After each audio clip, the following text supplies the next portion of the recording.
Почитувани добро вечер. Вечерашен гостин во емисијата Став е секретарот од Општинскиот комитет на ВМРО ДПМН Дејан Ристов.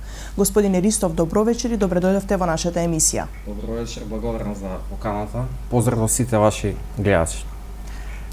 Снежните врнежи кои што го зафатија градов, речиси го блокираано од секоја и бројни села. Градоначалникот се правда дека се постојано се на терен, вклучени се јавните предпријатија и околу 15 машини.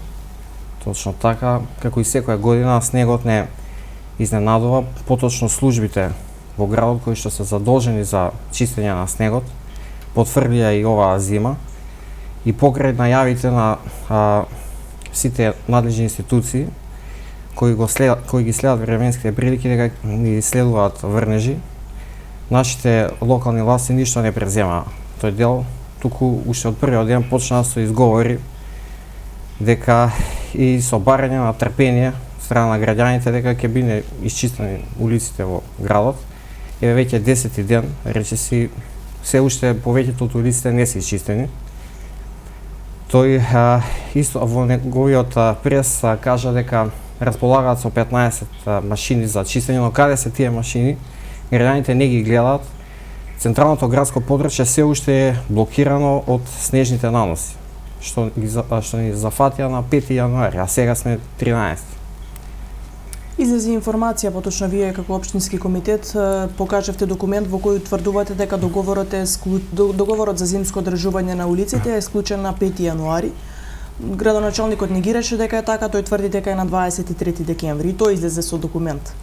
Да, излезе со документ. Знаете, можевме да излеземе со преси да кажеме дека Општината располага само со 10 машини за чистење на снег и градоначалникот да излезе со доказ дека располага со 15, дека не е точно, а сепак кумано да е заглавено во снег. Како што е реалноста е така. Граѓаните бараат интервенција од страна на службите што поскоро за функционираат нормално, за да продолжи животот нормално да се одвива. Минатава недела имавте и неколку пресконференции кои се однесуваа на загадувањето во воздухот, побаравте од надлежните да се реши тој проблем, бидејќи Куманово беше лидер. Така е, значи денеска во 6 часот наутро беа измерени 383 микрограми PM10 честички на метар кубен, што е над 6 пати поголемо од дозволената гранична вредност. Така да тоа не е за прв пат оваа зима. Неколку пати се случуваше Куманово да биде најзагадено, воздухот да биде најзагаден. И затоа како Општински комитет решивме да поведеме една вид на кампања, да го актуализираме овој проблем, бидејќи знаете порано немавме мерни станици, не знаевме колку е загадувањето, само чувствувавме дека нешто не е во ред, посебно последните неколку години. И затоа и почнавме со овие пресконференции, ќе продолжиме да алармираме, бидејќи и покрај лимитираноста на локалната власт за овој проблем, сепак постои одреден простор каде што со одреден сет на мерки ќе може да се постигне резултат. А посточивте дека СДСМ за време на предизборната кампања ветуваше мерки за справување со загаденоста, а во општина каде што нели тие се на власт не се спроведува. Точно, ветува мерки за справување со загаденоста, очигледно праксата не постои во Куманово. Идејата всушност не дошла од општинската организација во Куманово, бидејќи досега, како што знаеме, ништо не е преземено во тој план и се уште не се планира да се преземе нешто сериозно да се реши проблемот. Колку може локалната власт. Како го коментирате тоа што локалната власт, поточно градоначалникот, вели дека преземаат изминативе години мерки, за пример го дава гасифицирањето? Точно, гасификацијата ја почна, но не со задоволителна динамика. Неколку институции се приклучија кон гасоводна мрежа, но тука застана и неколку домаќинства, колку што јас знам, но тоа не е доволно. Значи, потребна е долгорочна стратегија во кој ќе биде вклучена и гасификацијата. Многу ќе значи, многу целосно се имплементира на целата општина. Да, на иницијатива на советничката група на ВМРО ДПМН и коалицијата беше свикана и вонредна седница за овој проблем. Се расправаше исто така. Да, тоа е продолжение на нашите пресконференции за да се актуализира што повеќе во јавноста ова прашање. И добро е што се свика оваа седница, токму на 6 јануари, и што почна конечно советниците да разговараат за оваа проблематика и понатаму треба да продолжи ова, значи и директно се вклучи градоначалникот. Општинската власт во определување на сет мерки за решавање на проблемот. Да. Од општината ги доведува во прашање мерните податоци, бидејќи болницата каде што се наоѓа мерната станица се наоѓа во простор каде што нели како за грејење се користи мазут. Да, имаше една пресконференција на секретарот на општината Куманово и таа изјава ја сметам за многу несериозна. Значи, уште едно оправдување изговори само за да не се активно влезе во решавање на проблемите. Сите граѓани го чувствуваат загадувањето, секојдневно се чувства на било која точка од општината на Куманово. Беше спомната болница, мерната станица каде се наоѓа, што е со тие луѓе што живеат во непосредна близина на болницата? Дали тие треба да бидат загрижени за своето здравје? Дали некој треба да поведе мерки за да им се заштити тоа здравје, за кои сите заслужуваат здрава животна средина? Како го коментирате тоа што се откажа од прскање на улиците со калциум магнезиум ацетат од причина што сметаат дека се работи за популистичка мерка? Да, тоа беше како идеја од некои општини во Република Македонија како еден од начините за намалување на загаденоста, односно на концентрацијата на PM10 честички. Ова супстанцово соединение има својство да ги абсорбира според некои проценки до 30% од PM10 честичките и со тоа значително да ја намали концентрацијата и загрозеноста на граѓаните. Во ред, локалната власт не го прифаќа овој предлог да видиме што предлагаат тие. Спомнаа некои дека ќе се садат дрвја, но знаете дека тоа е долгорочно. Сега моментално ни треба некоја за ова зима решение, нешто да се преземе. Дека се зборува одредени површини дека ќе се позеленуваат и тука се поставува прашање кои веќе површини останаа во централното градско подрачје посебно, слободни за пошумување, за зеленување и со тоа создавање одреден зелен појас кој ќе не штити од поголеми загадувања, кога сите тие простори беа пренаменати за изградба на стамбени згради, кај што треба и кај што не треба, така што јавниот простор е лимитиран доста и за тоа ќе има многу мали ефекти. Да, како го коментирате тоа што во Општинскиот совет, СДСМ и коалицијата ги одбиваат речиси сите предлози кои што доаѓаат од страна на коалицијата за подобра Македонија? Тоа им е пракса од порано, не од само овој состав на советот и порано правеа. Така тоа им е генерална стратегија да одбиваат се што доаѓа од советниците на ВМРО ДПМН. Понекогаш знае тоа да делува доста арогантно, дрско. Имавме доста наши иницијативи кои некои дури не ни беа ставени на дневен ред со изговори дека во моментот не се битни толку тие проблеми за да бидат расправени на седници на совет. Националната установа Театар Куманово вчера ја посети министерката за култура Елизабета Канчевска-Милевска, таа најави целосна реконструкција на установата. Да, беше најавена реконструкцијата и тоа ќе се одвива доста брзо. Веќе кон крајот на овој месец ќе и биде изготвена програма, проектна, во соработка со вработените во театарот и актерите. Така што потоа веќе во февруари месец ќе биде распишан тендер за проектантска куќа која што ќе го реализира целиот проект. Се предвидува доста суштинска обемна реконструкција на театарот за да добиеме конечно репрезентативен театар, еден од најубавите и најстарите во Република Македонија. Паралелно во тек и реконструкција на автобатот Куманово-Скопје, едната лента веќе речиси при крај. Задоволни ли сте како се одвиваат работите?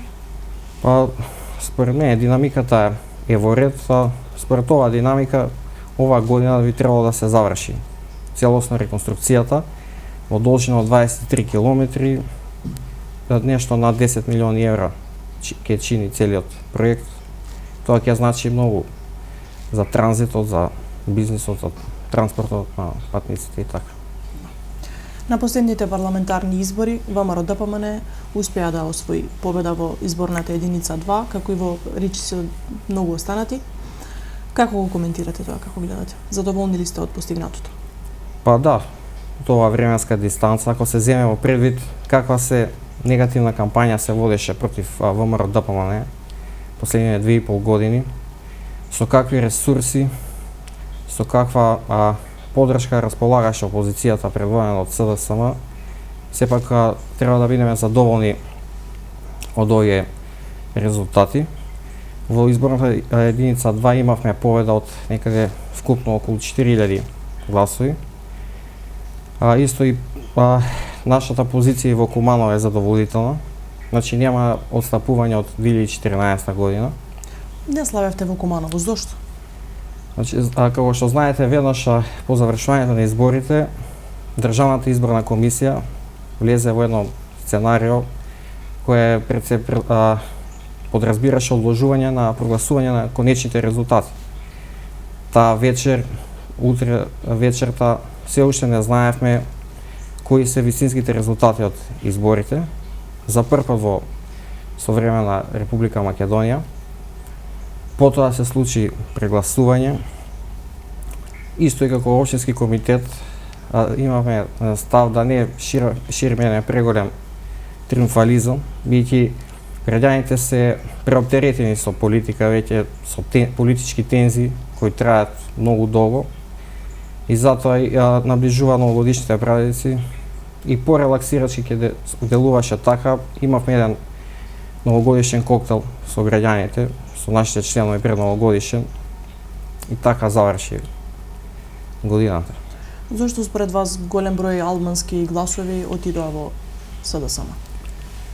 Па како резултат на агресивната кампања што ја водеше СДСМ, тие настапија со еден, јас би рекол, квази граѓански концепт, и тоа многу кратко пред почетокот на изборите, месец и пол, 2, бидејќи одавна веќе планираат, имаат агенда по која работа за да придобијат албанските гласови, посебно во Куманово. За жал наши, за жал на сите граѓани, тие работеја многу и многу успешно во оцрнување на ВМРО-ДПМН кај албанците. Не престана, значи систематски работат веќе од 2013 година со анти-ВМРО-ДПМН кампања, посебно кај албанците, со цел да се закрват односи, значи ниту еден албанец да не сака било каква соработка со нашата партија. Тоа им успеа до некаде на централно ниво, се уште им успеа за жал. Исто така тоа сака да го реализират и во Куманово. Еден дел од албанците имаат и нормално релации добри со локалната власт и преди тоа и гласа, но најголем дел беа изманипулирани на некој начин да гласаат против, посебно против албанските партии од кои се разочарани некои, објективно или не, и посебно против ВМРО-ДПМН. Се очекува формирање на владата, вашиот лидер Никола Груевски веќе го доби мандатот од претседателот на државата. Очекувате ли дека тоа ќе се случи во законски предвидениот рок? Па да, се надевам, што знаеме, веќе тече рокот и консултациите, преговорите со политичките партии се во некои ги знаеме јавно, некои не. Најдобро би било да се постигне договор, да се формира пред се политичка влада со стабилно мнозинство во парламентот, за да може програмите кои што ги имаат партиите во цело да се спроведат. Да, што ќе се случи доколку не се формира влада? Па секако дека ќе продолжи политичката криза. Потоа според одредена процедура шанса за влада ќе добие Социјалдемократскиот сојуз. И исто ќе почнат нови рокови, така да знаеме дека најдобра комбинација е онаа партија што има најмногу гласови освоено, со најголем легитимитет, таа е да биде носечката партија на новата владина коалиција. Во случај да се случи СДСМ да формира влада, ќе се реши ли политичката криза? Само уште повеќе ќе се продлабочи, бидејќи самата влада нема да го има целосниот легитимитет, а исто секогаш ќе левди горчината за начинот на каков начин СДСМ успеа да дојде до таква бројка на изборите, до таков исход. Знаеме се каква пропаганда беше користена, така да кризата само ќе продолжи до недале. За прв пат Куманово ќе има повеќе пратеници во собранието. Ќе значи ли тоа за нашиот град нешто повеќе? Дали ќе биде направено? Па, видите, тоа многу значи од самите пратеници. А не согласен со констатацијата дека за прв пат толку многу имало пратеници, стан и во поранешните состојби имаше и повеќе кумановци пратеници. Така многу зависи од самите политичари. СДСМ има двајца представници. Знаеме дека едниот Оливер Спасовски е втор човек на СДСМ, генерален секретар, што има поголеми одговорности за целата партија. Од претходното негово делување не сум баш оптимист дека нешто ќе има некоја соработка, бидејќи како никогаш до сега потребно е пратеници од Куманово заедно со нашиот пратеник, нормално кој во неколку наврати повикуваше на соработка, да почнат да работат на една кумановска, што се вика, агенда за повеќе инвестиции во Куманово, за отварање на нови перспективи, бидејќи општина Куманово е една од општини што најлошо стои моментално на било кој план, пред се економски, културен, политички, секаков. Задоволни ли сте од залагањата на вашиот пратеник Зоран Ѓорѓиевски? До сега да. Ако се земемо предо со какви тешкоти се соочуваше, значи еден пратеник, единствен представник од Куманово, каде што имаме освоено на 20.000 гласови, без соработка со пратениците од другите партии, пред се од Социјалдемократскиот сојуз, каде што знаете дека уште од првиот ден настапи бојкот на СДСМ, во кој нивниот кандидат беше меѓу најактивните учесници, го почитуваше до крај бојкотот. Беше целосно посветен на оваа кампања што води Зоран Заев 2,5 години. Значи, без контакти со граѓаните, само на улица, протести, организирање на шарена револуција, така натаму. Кој е вашиот став за формирање Македонска национална платформа?